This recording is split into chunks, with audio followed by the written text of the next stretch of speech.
The Philadelphia 76ers just are coming off of a fresh loss against the Atlanta Hawks, like I said, 103-100 behind the poor performance of both teams. Honestly, the shooting efficiencies of both teams were subpar, to say the least.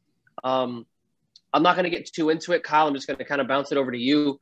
With this series going back to Philadelphia tied at 2 apiece, what do you think is going to happen for Philadelphia to try to maybe take control over this series? Because it has literally gone back and forth relatively every game.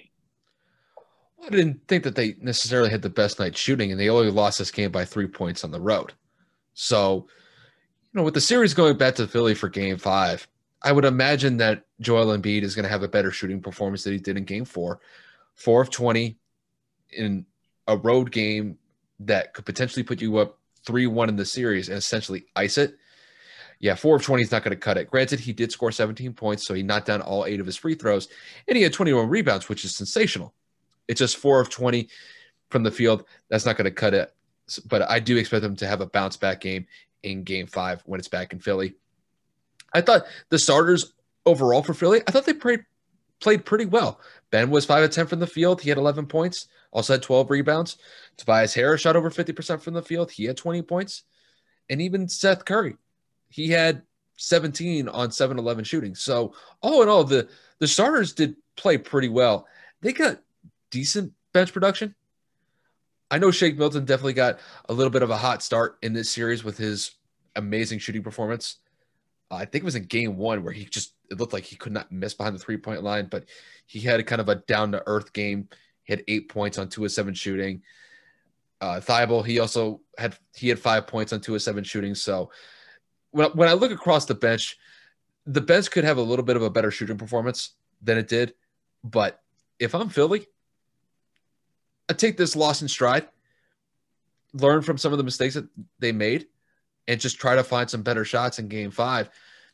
And I think they'll win Game 5 back in Philly and then go up 3-2 for Game 6 when it transitions back to Atlanta.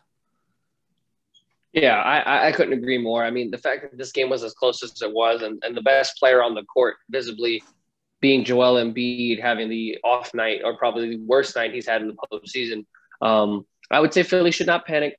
Philly needs to kind of keep it level-headed. Ben Simmons needs to continue to be aggressive. He was 1 assist shy of a triple-double. And the supporting cast, like Kyle said, definitely needs to kind of step it up. In the case that Joel does have another off night, they're going to need a lot more support from their supporting cast. But Atlanta, man, if I'm being honest, Atlanta scraped away with a win tonight. Because, guys, the percentages behind Atlanta's victory was underwhelming, to say the least. From the field as a team, they were 36%. From the three-point line, they were 30%.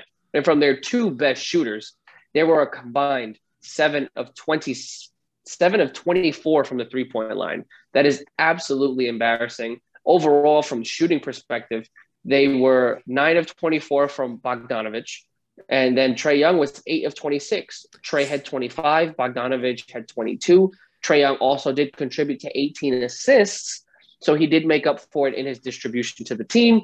But if you're going to put up that amount of shots, if you're going to put up a volume of shots of that magnitude, you're going to need to make a lot more of those shots in order to make this game a little bit more, what's the word I'm looking for, convincing. This would definitely have been relatively close to a blowout if these guys definitely make sure that if they make their shots, at least in my opinion. It seemed like all in all, both teams just could not get into a rhythm shooting the entire night.